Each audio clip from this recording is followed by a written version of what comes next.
बंद करवा के इतनी बेइज्जती की है कि उसको पता चलेगा एक रात जेल के अंदर रहने का अंजाम। अरे कैसे परेशान ना हो, शेखर ने शाम को बस पकड़ने के लिए बोला था और अभी तक नहीं पहुंचा। लेकिन इंसान अगर चाहे तो अपनी आत्मशक्ति के बल पर इतिहास भी बदल सकता है और मुझे पूरा यकीन है कि डॉक्टर साहब ही जीतेंगे। भ्रष्टाचार में उसका हाथ था, लोगों को पैसे लेकर नौकरी पर रखता था। आपको किसी ने झूठी खबर दी है, डॉक्टर साहब ऐसा कर ही नहीं सकते। एक बार मैं फिर से बोल रहा हूँ, डॉक्टर साहब से मिलने दे हमें। और मैं एक बार फिर से कह देता हूं, ये पूरा थाना मेरा है। इस पूरे थाने में मेरे मर्जी के बगैर एक पत्ता भी नहीं हिलता। मेरी मर्जी है, तुम दोनों डॉक्टर से नहीं मिल पाओगे।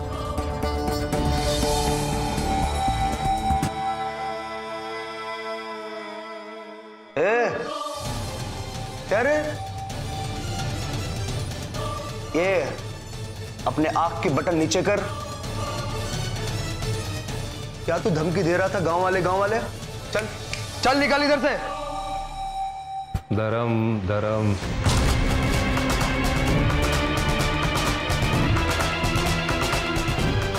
चल चल चल।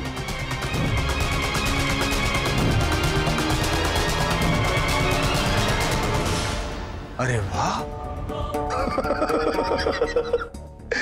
ये डॉक्टर तो डॉक्टर नहीं यार, ये तो मुनिधार का कृष्ण कन्हैया हो गया है। सारे के सारे नर नारी ग्वाल बाल सब मिलने के लिए व्याकुल है। ज्यादा व्याकुल होने की जरूरत नहीं है। कल डॉक्टर को जेल होगी तो तुम्हें भी साथ पूछ लूंगा चलने के लिए। डॉक्टर से मिलना है।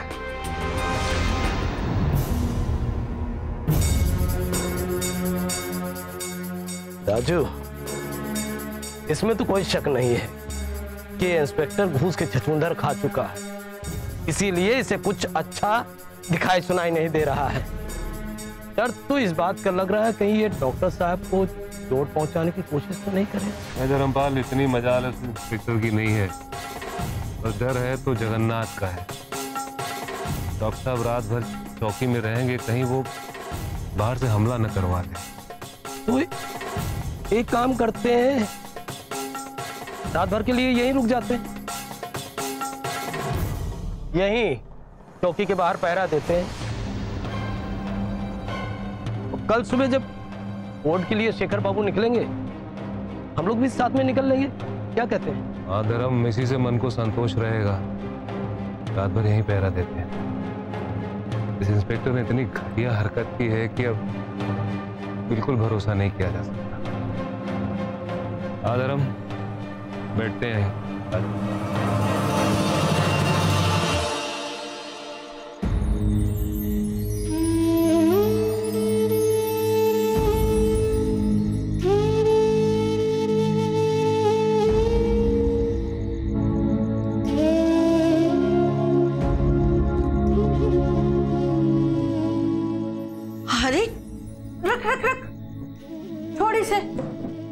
कितनी बार मना किया है कि भार मत उठाया करो। हाँ, तुम जाओ रसोई का काम देखो, यहाँ मैं सब समेट लूंगी। और हाँ, रसोई में भी कोई भारी काम मत करना। बाकी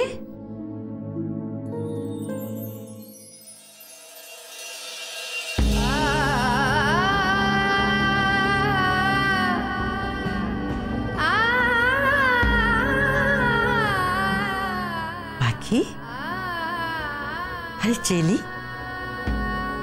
रोते नहीं हो, चाचा के थोड़ा आराम कर ले।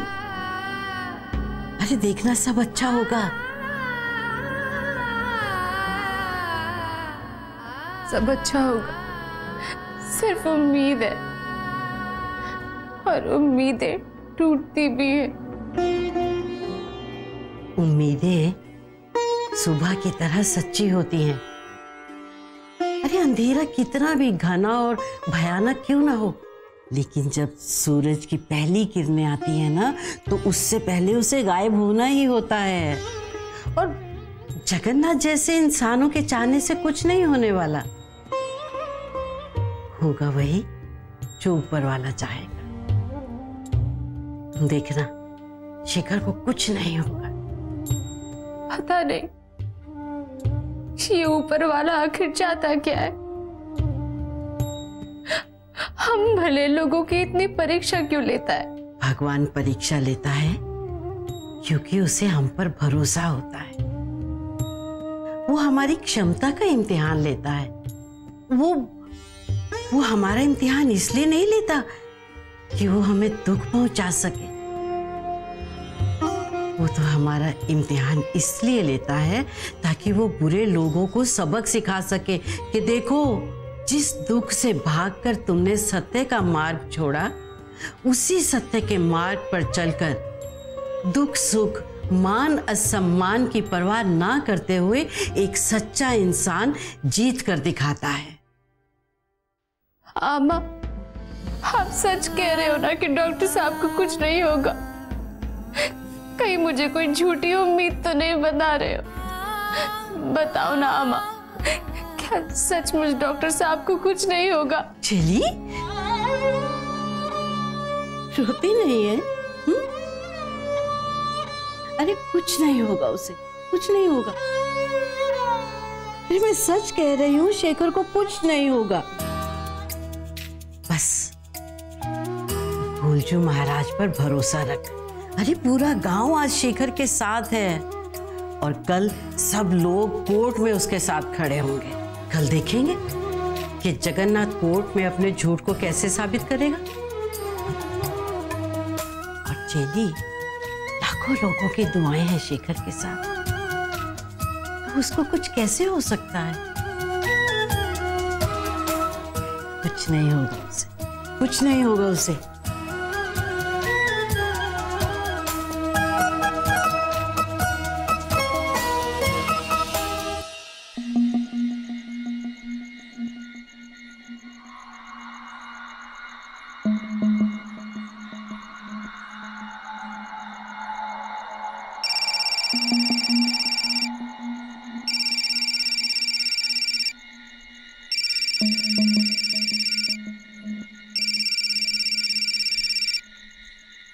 कैसा बना है खाना इंस्पेक्टर साहब? तब भाभी जी अपने हाथ से बनाई है तो लजीज ही होगा ना सर। खाइए खाइए, जी भर के खाइए। बस खा ही रहा हूँ सर। लेकिन खाने में इतना मत खो जाइएगा कि वो डॉक्टर शेखर वहां से भाग जाए। मेरी पकड़ से भागना इतना आसान नहीं है सर। भागेगा तो सीधा गोली मार दूंगा। हाँ, जान से मत मार देना उसको, जिंदा रखना उसे। इसने मुझे बहुत दर्द दिया है, इसे भी इतना दर्द दो कि सह न पाए। आज रात मैंने उसे खाना नहीं दिया, कल उसे कोर्ट सजा दे देगी, उसकी नौकरी चली जाएगी। 2-4 दिन बेचारा बिना खाए रहेगा। आप टेंशन मत लीजिए, जेल में रहकर अपने आप सूख जाएगा। बस समझिए कि आप बाजी जीत गए, आपका बदला पूरा हो गया। अच्छा ठीक है, कल कोर्ट में मिलते हैं। नमस्कार।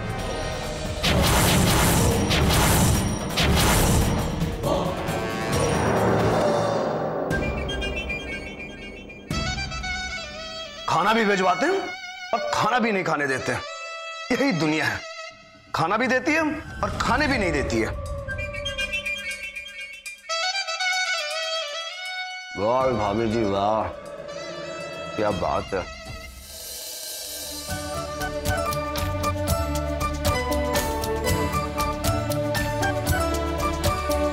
दोष दे किस्मत को अपनी या जगत की रीत को, उठ गया ममता का साया, खो चुकी है प्रीत को, ढूंढती है तन्हा बैठी होठों की मुस्कान को, ठेस किसने है लगाई, उसके यूं सम्मान को क्यों विधाता तू है उसके दुख से यूं अनजान। बोले ना चुप्पी फिर भी तोड़े ना क्यों अपनी तू भगवान। संकट के घेरे में फंसी है तेरे बंदों की जान। बोले ना चुप्पी फिर भी तोड़े ना क्यों रो रहा मुनिधान। बोले ना चुप्पी फिर भी तोड़े ना क्यों रो रहा मुनिधान। बोले ना कष्ट है दल बदल फिर रहे तेरे बंदे मारे मारे आवतन। धरती पर मुनिधार की सुन सदा रे।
बाकी थोड़ी देर आराम कर लो और सो जाओ। तुमने 1 मिनट भी आराम नहीं किया है, सो जाओ थोड़ी देर। नहीं काकी, आप सो जाइए। मैंने 1,00,000 बार गायत्री मंत्र जाप का प्रण लिया है।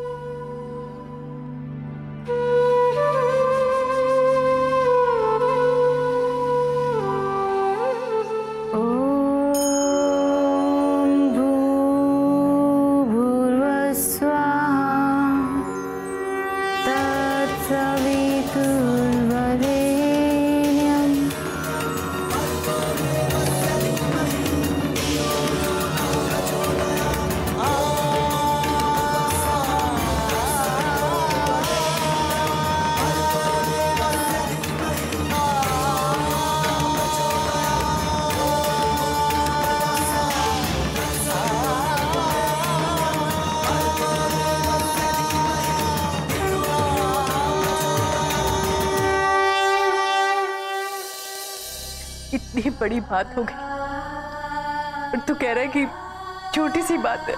क्या हुआ, हमें भी तो बताओ कुछ। वो कुछ लोगों ने झूठे आरोप में शेखर को अरेस्ट करवाया।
अब तो सुबह भी हो गई।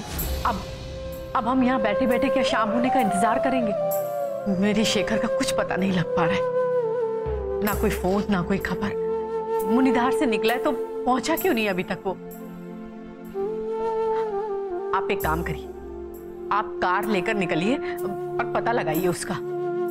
और वैसे भी मुनिधार में शेखर ने अपने इतने दुश्मन बना लिए हैं कि आप बैठे क्यों हैं? आप मुनिधार के लिए निकलिए ना जल्दी से। चलिए मैं भी चलती हूँ आपके साथ, चलिए। माँ क्या हुआ, भैया किसी परेशानी में है क्या? कल शेखर को फोन किया था, तब से उसका फोन ही नहीं लग रहा है, और एक बार तो घंटी भी गई थी, उसके बाद से उसका फोन स्विच ऑफ आ रहा है। पता नहीं। उसके बाद सखाराम को फोन मिलाया, उससे बात की, पर वो घुमा फिरा के बात कर रहा था।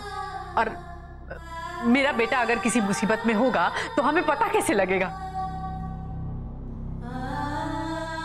और तुम्हें तो पता है ना शेखर का, कोई भी प्रॉब्लम आएगी तो वो हम लोगों को नहीं बताएगा कि हम लोग कहीं परेशान ना हो जाए।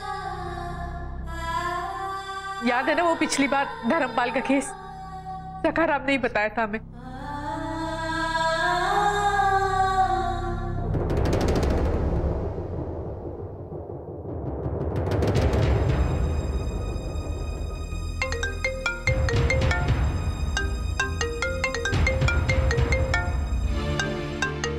किसका फोन है? तुम्हें क्या करना है? देखो तुम मेरा फोन जब्त नहीं कर सकते, अभी तक मुझ पे कोई आरोप साबित नहीं हुए। मैं एक सरकारी अस्पताल में ऑन ड्यूटी डॉक्टर हूँ, एक गस्टेड ऑफिसर। मुझे झूठे केस में फंसाया गया। अगर तुम मुझे मेरा फोन नहीं दोगे तो मैं एसपी साहब से शिकायत कर दूंगा।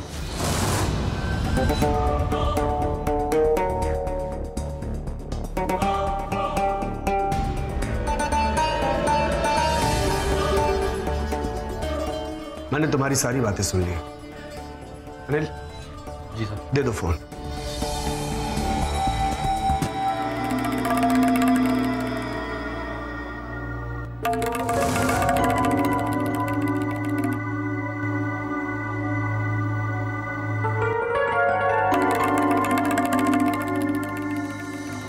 मैं तो कहती हूँ ज्यादा परेशान होने से अच्छा है कि आप मुनिधार जाकर पता कीजिए।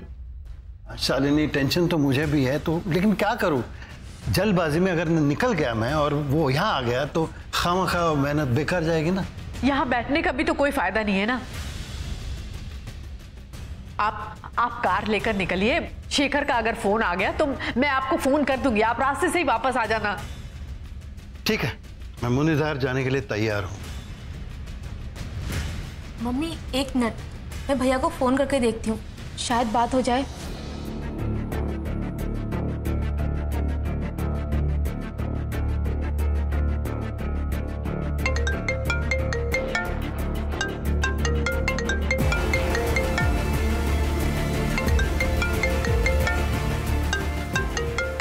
रिंग जा रही है तो मुझे लीजिए।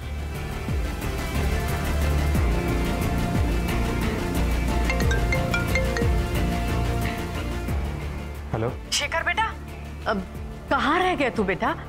हम लोग कितना परेशान हो रहे हैं। माँ वो कोई जरूरी काम था इसलिए रुक गया था। देख तू छिपा मत, तू किसी प्रॉब्लम में है, सच सच बता बात क्या है। कुछ नहीं माँ, वो कुछ दिन पहले मैंने नकली डिग्री बनाने वालों के खिलाफ एफआईआर की थी, तो मुझसे बदला लेने के लिए इन लोगों ने मुझ पर ही झूठा केस कर दिया, इसलिए कल रात से हवालात में हो। हे भगवान, अब क्या हुआ?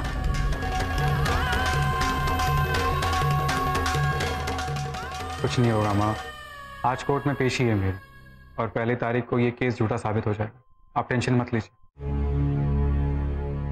कैसे टेंशन ना लो बेटा, इतनी बड़ी बात हो गई और तू कह रहा है कि छोटी सी बात है। क्या हुआ, हमें भी तो बताओ कुछ। वो कुछ लोगों ने झूठे आरोप में शेखर को अरेस्ट करवाया।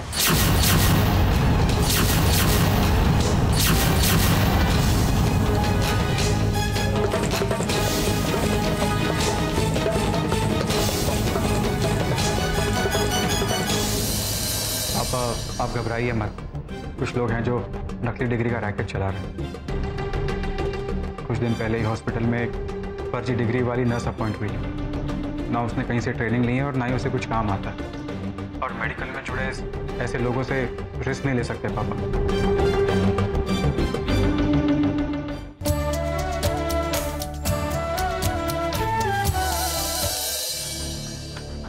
हाँ शेखर, एक मिनट अपने पापा से बात कर। क्या हुआ शेखर? कौन थे वो लोग? किस केस में फंसाया तुम्हें? पापा आप घबराइए मत। कुछ लोग हैं जो नकली डिग्री का रैकेट चला रहे हैं। कुछ दिन पहले ही हॉस्पिटल में एक फर्जी डिग्री वाली नर्स अपॉइंट हुई थी। ना उसने कहीं से ट्रेनिंग ली है और ना ही उसे कुछ काम आता है। और मेडिकल में जुड़े ऐसे लोगों से रिस्क नहीं ले सकते पापा। उसकी लापरवाही और अज्ञानता से किसी की जान भी जा सकती है और मैं इसे बर्दाश्त नहीं कर सकता। इसलिए मैंने कुछ दिन पहले इसके खिलाफ FIR की, तो इन लोगों ने मुझ पर ही झूठा केस कर दिया। अरे बेटा तुमने मुझे बताया क्यों नहीं? अच्छा मैं आ रहा हूँ। किस पुलिस स्टेशन में हो तुम? पापा आप लोग परेशान मत होइए, उनके केस में कोई दम नहीं। मुझे बस आज कोर्ट में पेश करेंगे। लेकिन बेटा तुम्हारे लिए वकील तो करना पड़ेगा ना? देखिए पापा, वकील हो गया है और सब नॉर्मल है, आप टेंशन मत लीजिए। वकील साहब भी बता रहे थे कि उन्होंने जो कुछ भी बोला है वो सारी चीजें झूठी, वो बाकी को ऑफिस स्टाफ बता रहे थे, जबकि उसका इस केस से कोई लेना देना ही नहीं है। हमारे पक्ष में मुनिधार की पंचायत के प्रधान भी है गवाही के लिए। लखन काका और मुनिधार के पूरे लोग मेरे साइड में खड़े हैं पापा। आप चिंता मत कीजिए पापा, आज कोर्ट में पहली तारीख में हो सकता है कि मैं सारे आरोपों से बरी हो जाऊं, या ये भी हो सकता है कि ये केस ही खारिज हो जाए। बेटा तुम घबराओ मत। जब इंसान सच्चाई के रास्ते पर चलता है ना, उसे शेर की तरह निडर होकर रहना पड़ता है। तो ऐसे भेड़िए तो रास्ते काटते रहते हैं। हाँ पापा, मैं इनसे डरने वाला नहीं, मैं इस नकली डिग्री के फर्जीवाड़े का पर्दाफाश करके ही रहूं। मैं इनकी गिदड़ भक्की से बिल्कुल भी नहीं डरने वाला। अच्छा पापा, कोर्ट से फ्री होकर आपको शाम में कॉल करता हूँ, आप टेंशन मत लीजिए। और हाँ, माँ को भी समझाना कि वो भी टेंशन ना ले। मैं आप लोगों को इसलिए नहीं बताना चाहता था क्योंकि आप लोग फालतू में परेशान हो। बेटा हमारी फिक्र मत करो, बस तुम थोड़े चौकन्ने रहना। बाकी तुम्हें डरने की कोई जरूरत नहीं, तुम सच्चाई के रास्ते पे चल रहे हो, तुम्हें लड़ने की कोई जरूरत नहीं है। बाकी काम सच्चाई कर देगी। सत्य खुद अपना काम करेगा। मेरा आशीर्वाद है तुम्हारे साथ बेटा। ना ध्यान रखो। ओके। अच्छा पापा, मैं फ्री होकर कॉल करता हूँ।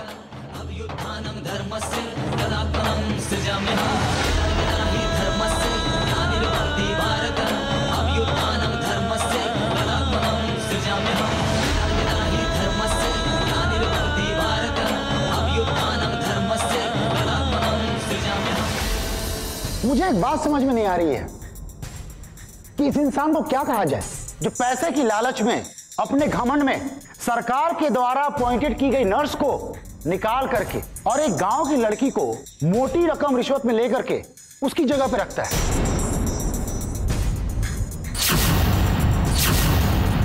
और हजारों लोगों की जिंदगी से खेलता है। योर ऑनर, ये सिर्फ नेता की तरह भाषण और जुमले पेश कर रहे हैं। इनसे कहिए अपनी दलील पेश करें, फैसला ना सुनाएं।